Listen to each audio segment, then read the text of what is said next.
Hi there, and welcome to another episode of Chat EbT. I'm your host, Mohamed Ebrahim Tayob. My guest today is a clinical dietitian who's going to take us through the world of nutrition and share with us some of the tips and tricks of the dieting world. Please help me and welcome Amy Harrison. Amy, thanks so much for being here. Thanks so much. Thanks for inviting me. No, it's such a pleasure. So if you look at the world today, right, dieting and transformation seems to be everywhere, right? It's at the forefront of almost everything. You mentioned social media. You know, a lot of times it's what we talk about when we're sitting around the table at home.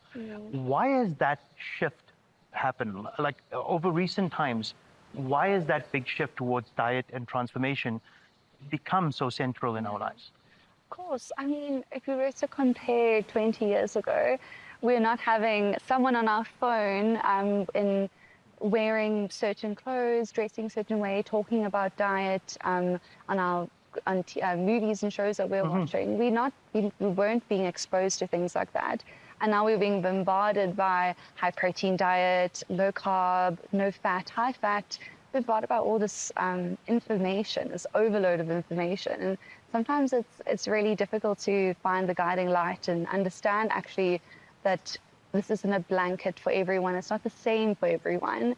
Each person has different life experiences, different situations at home, but they also need to understand that certain foods and certain conditions will also all impact our well-being and things like that. So, for example, looking at something like hydration, people don't speak about water that much. They say, drink your water, drink your 2 liters, but what does that mean? What is the function of it? And it's about, a lot of people are not understanding that the importance of these certain, take your multivitamins. Why would I take my multivitamins? What's the importance of taking it?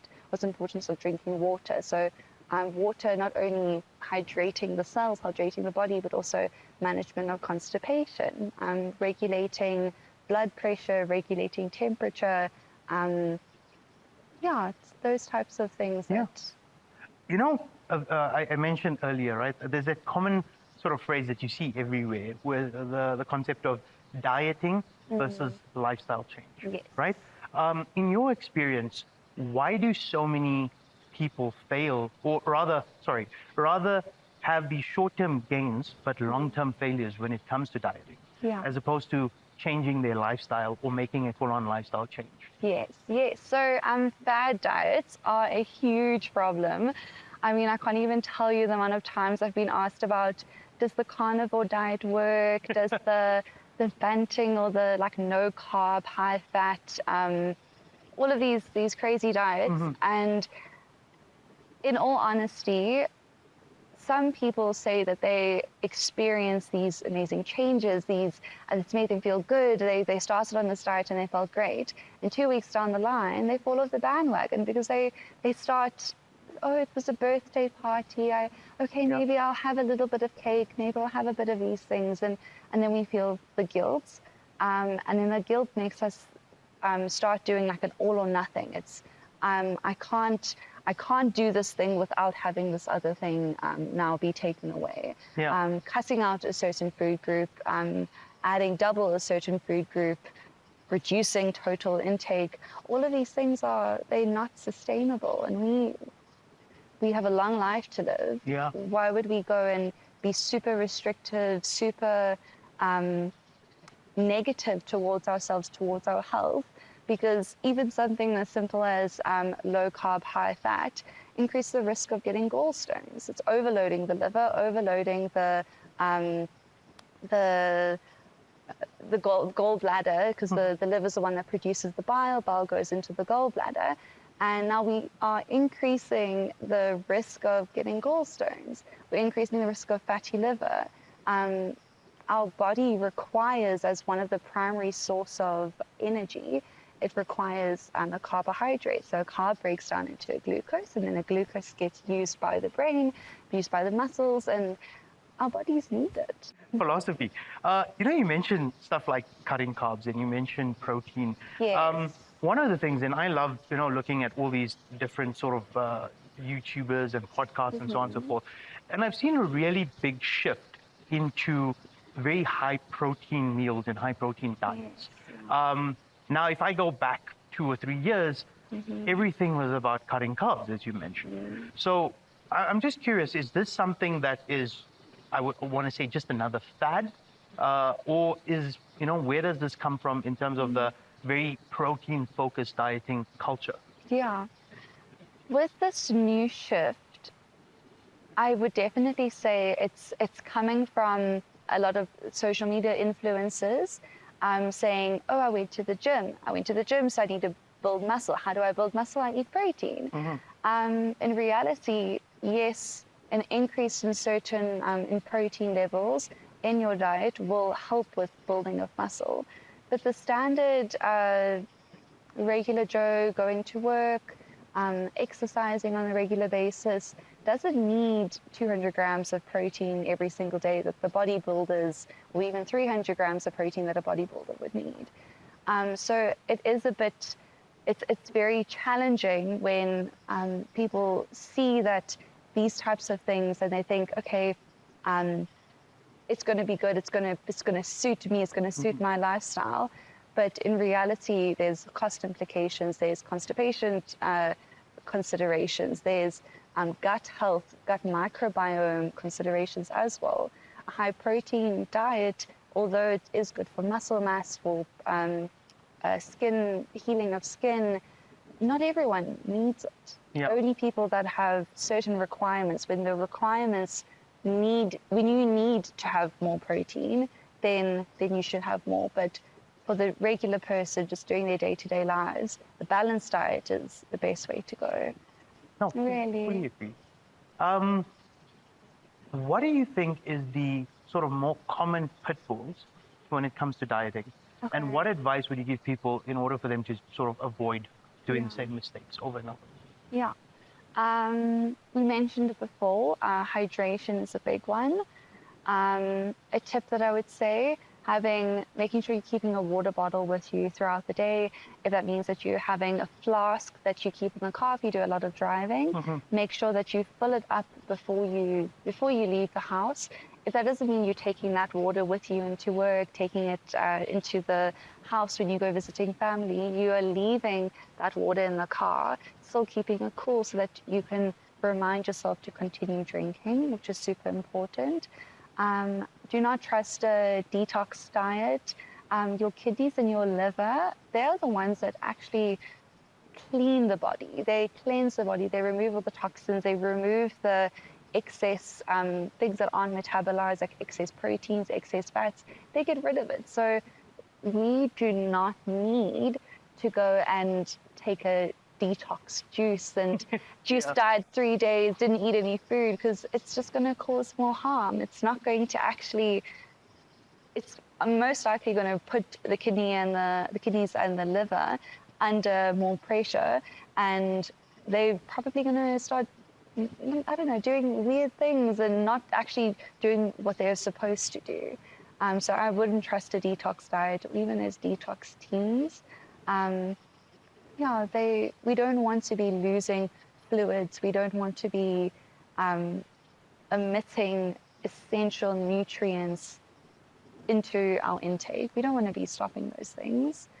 Even looking at like the all or nothing mindset, we spoke balance, but sometimes a lot of people think that I can't go and have my birthday cake. It's my birthday today and I can't have my birthday cake. You can, but if you make little adjustments. It's not about full on changing everything and doing a complete overhaul. It's about adjusting your lifestyle and adjusting the things that you do on a day-to-day basis to improve your well-being and improve your health. I'm actually really glad you mentioned the all or nothing approach, because I think a very common thing, and in all honesty, when I say common things, a lot of the time it's experiences that I've had myself, right? But I think a very common thing in terms of dieting is, oh, I messed up today, I've lost the whole week. Or I've lost the whole day, or I had a bad weekend. You know what, I might as well eat badly for the rest of the week because I already messed up this week. I think that's another thing that people really fail to recognize, is that sometimes you can just have that bad day, just because you had a cheap meal or splurge on a meal doesn't mean you're going to pick up a kilo in one day. Exactly. I always think of it as we don't want to be even thinking about it like cheating, because if we were to cheat, like let's say cheat on a test, cheat on something that you were supposed to be doing that you didn't end up doing, you feel that guilt, and we don't want to be putting ourselves down. And then we've got all these other things going on. We've got other family issues, work issues. We don't want to be too hard on ourselves. We want to build ourselves up emotionally, but also through the food. But we don't want that guilt. And if we go and say, oh, it was a cheat day today, then we associate that day I did the things I wasn't supposed to do, instead of allowing yourself small accomplishments or small treats throughout the day, throughout the week, so that we don't go crazy on Saturday night and have all the meals that we promised ourselves that we weren't going to have during the week. Yeah. Small amounts is good. It's good for our bodies. It's good to create that balance. No, fully agree. I know I was very excited when I thought of this question, because it's something I've always wanted to know or learn a little bit more about, and I'm sure the viewers as well are waiting for this question. What are some of the most common dieting myths? Okay, so when we are looking at a lot of the myths, the first one, I mean, we mentioned a little bit earlier, the detox, that it's going to fix all of my problems. Never trust anyone that tells you that they're going to fix your problems and make you lose weight. The lemon and water myth as well. Oh, wow. Okay. So the myth is that warm water with lemon juice squeezed into it is going to make you lose weight, drop 10 kgs in 2 weeks' time. The reality is, whoever said that this was something that you should be doing, they were clever, because it's not going to make you lose weight, but water, hydration, lemon, vitamin C. Vitamin C in your water, vitamin C is a water-soluble vitamin, which means it requires water in your bloodstream to be transported and to be used. It's not going to make you lose weight, but it's a nice way to make the water that you're drinking taste a bit more flavorful, versus just having, oh, I don't want to have water, so I'll have a Coke, for example. But the myth is that it isn't going to make you drop 10 kgs, but it is a good way to keep hydrated throughout the day. Yeah. The next one is the no carb, zero carb diet. Yeah, honestly, that one frustrates me so much. Yeah, it really does. Me as well, because most of your carbs, that is where your sources of fiber are coming from. Your breads, your potatoes, your rice. So like if we're looking at your starches, like your normal starches, so where your carbs come from, and then you look at your starchy vegetables, we still have to treat our starchy vegetables like a starch. So butternut, pumpkin, potato, sweet potato, even corn should be considered as your starch. And what happens when you go and you cut out all those things from your diet? You go into this low carb, make me feel good. You're going to have no energy. You're probably going to feel quite uncomfortable, and you're going to have a brain fog. We should never cut something out in anything. It can be on the plate, but in moderation. So not the full plate, not half of the plate, but a quarter of the plate. Interesting that you mentioned cost. So, one of the things that I think most people struggle with is, unfortunately, eating healthy is really, really expensive. And I think in the world that we live in today, going to buy a meal at KFC or McDonald's or Chicken Licken is actually much cheaper than making a salad sometimes at home is, right? How do we sort of combat that? Yes. How can we still eat healthy, but look at, being a bit more cost effective? Yes, of course. I think my first tip that I always recommend is that take a shopping list before you go into the shops. We're not walking down the aisle and going, I need. It's, I make a list, I made a plan. When we are creating the list, often we're thinking, what can I use? I need an onion. Why would I just go buy one onion? If I buy a pack of onions, I know that I have onions for the whole month. Also, healthy doesn't equal branded, am I allowed to mention brands? Yeah. So like healthy doesn't equal Woolworths. Woolworths is, yes, they've got nice food, but just because they've got all of these things that say this is very healthy, like healthy, low fat, low carb, it doesn't mean it's healthier than our Pick and Pays, our ShopRites, our Checkers. It doesn't mean it's healthier. Healthy to me means I've got my vegetable on my plate, I've got my starch on my plate, and I have some sort of protein.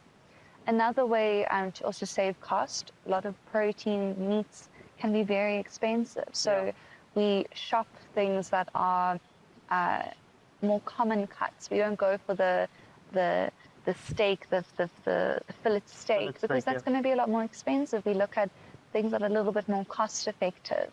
I always, when I prepare any sort of protein, I make sure I have a combination of plant-based protein and an animal-based protein. Oh, okay. So whenever, for example, if I'm preparing some sort of minced dish, I'll make sure that I put a lentil into that as well. It's going to make it last longer. I know it's going to be healthier for me, and I can use that meal for multiple meals instead of just using it with the spaghetti. I know I can put that into other meals as well. So it's also about making what you have work for you a little bit better. You also don't have to go out and buy the crazy expensive oils like the avocado oils and the olive oils. Like a canola oil is a good source of healthy fats. So, and it's a bit more cost effective than the olive oils. Not to say that olive oil is not good, it is good, but sometimes it's just a bit out of our budget. One of the topics that I've been very, very interested to talk about is this new sort of craze that has gone into these new drugs such as Ozempic, Mounjaro, and I understand there's quite a number of them actually coming out now, right? It seems to be sort of like a really big craze. People are seeming to lose a lot of weight around it, but there is also that sort of, hanging in the cloud in the air about the side effects, and all of that. In your professional opinion, what would you say to people if somebody had to come to you and say they're interested in taking something like this because they've seen so many people do it and it's really working? Yeah. So when looking like specifically at Ozempic, it was created for people who are diabetic, so type 2 diabetic, to help control sugars. Once they started using, they started seeing that people were experiencing weight loss as a symptom. Yeah. So that was one symptom that came out from the use of Ozempic. Then all these other drugs, lots of other drugs on the market, all promising similar things. And then there was this big upward trend of people going out and buying Ozempic, and then there was a big stock supply in South Africa, and then now they've got it all under control. I would say if you are a diabetic, a type 2 diabetic, and you are really struggling controlling your sugars, because we do know that if you're a diabetic and you have uncontrolled sugars are going up, they're going down, they're not stable, and the medication that you are on is still not working. The doctor's titrated. If you're on oral, he switched to insulin, injections. All of these things you've gone through all of those things. The benefits of controlling your sugars will naturally result in weight loss. If your body's in a state of inflammation, whether you're a diabetic or a non-diabetic, and I don't mean like an emotional stress. I mean, actually, you know what? Emotional stress does also impact weight loss. But when your body is under stress, let's say you've skipped a meal, you decided that you cut out a certain food group because you thought that that's going to make you lose weight, your body goes into a state of stress. And when your body's in a state of stress, you're not going to lose weight. But when you are controlling your sugars, back to the diabetics, you're controlling your sugars, naturally your body is going to have the ability to metabolize normal nutrients at the normal rate that it should be metabolizing. Okay. Other side effects of Ozempic that we do see is it's not just fat loss, it's muscle loss. Yeah. I'm sure you would have heard this phrase, Ozempic face. Yes. And it looks like a very gaunt face. And that's the muscle loss. And there are lots of studies going on about all these different types of drugs and the uses of them. And if the goal is to control your sugars and lose weight, then it should help. But if the goal is just, I want to lose weight, and you go in now, you're taking this injection once a week to help, quick fix, and you haven't changed anything on your day-to-day lives, at some point you're going to go, oh, I'm happy with my goal weight, okay, fantastic, I'm going to stop the injections, but you haven't changed anything that's actually going to make an impact in your life. And then when that happens, you end up falling back into the bad habits and continuing doing the things that are not building up your body and strengthening your body, they're weakening your body. And now you don't have the assistance of like the Ozempic. And I know this is something we spoke about the other day, was about the 947 race. Yes. And how 947 race is coming up soon. And last year was my first time ever watching the 947 race. And we're standing on the side of the road cheering, everyone coming past, and I saw all these e-bikes, and I was so shocked, and I was like, are they allowed to cycle on these e-bikes? Yeah. But then after thinking about it, I really realized how these e-bikes are allowing people who typically wouldn't be able to ever do that race to now participate in this big race and this big life change and lifestyle. Because of course you'll have to still train, but I kind of see Ozempic a bit like that as well. It's assisting someone who previously was struggling with something, with the weight loss, with the controlling of sugars. I see it as helping them as an assistant. It's not fixing. They still have to train. They still have to train for the bike race. They still have to eat well for a healthy lifestyle. They still have to do some sort of physical activity. But if it's going to help and have a positive impact, then I would say it would be possible. Yeah, no, I can see that. It's in the sense of it's not sort of just like that magical cure. It's something that you still need to kind of put in the work for that long-term success. Or otherwise it can very easily become another yo-yo diet, as we mentioned earlier. Precisely. And what message would you like people to take away from this interview? Yeah. And is there a specific group of people that you'd like that message directed towards? Yeah. I would say balance, sustainability, and be easy on yourself. We must never be harsh on ourselves. We've got so many other things going on. We don't want to add on the additional guilt of I ate something I shouldn't have. But with that being said, it needs to be sustainable. If you decide to go on a diet, if you decide to make that step, make that decision to take the path of, I'm going to change my habits, I'm going to eat healthier, it needs to be sustainable. Cutting out a food group is not sustainable. Doubling of a food group is not sustainable. Something that has to be sustainable is what I want everyone to be following, whether you are a child, whether you're an adult, whether you're an elderly person. It's not about cutting, dropping, decreasing. It's about sustainability and feeling good. Making the food that you're preparing, that people are preparing for you, make you feel good. No, can't agree with you more there. We recently started a bit of a tradition on this podcast, and where we have a previous guest leave a question for the next guest, not knowing who that person might be, right? So your question that was left from our previous guest is, what does the word success mean to you, and how would you define it?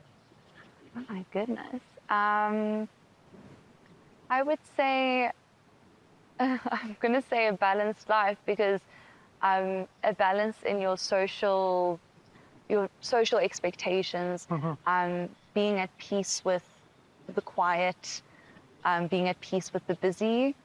I would say success for me in my professional career is knowing that my patients know how much I care for them and how much I want the best for them. And even, for example, educating someone today about diabetes or certain things that they can and can't have. It's not coming from a teacher point of view, like do this, do that. I want my patients to know that I'm doing it to better my health, and I'm helping you better your health. I'm helping you improve what you were doing so that you can have good outcomes, whether that's a surgery, whether that's a in normal life. Yeah, no, completely agree. Amy, thank you so much for joining us today. I'm sure I speak on behalf of everyone when I say this has been quite enlightening and really, really helpful. So we really appreciate it, and we really appreciate you joining us and sharing some of those insights and wisdom with all of our viewers. So, awesome. No, thank you so much for having me. And I hope I taught something to someone out there. no. I really hope so. No, I'm sure. All right, that's our show. A really enlightening episode where we dove into the world of nutrition, and I think we all learned something in the process. So thank you for joining, and we can't wait until next time. I'm Mohamed Ebrahim Tayob, and you're watching Chat EbT.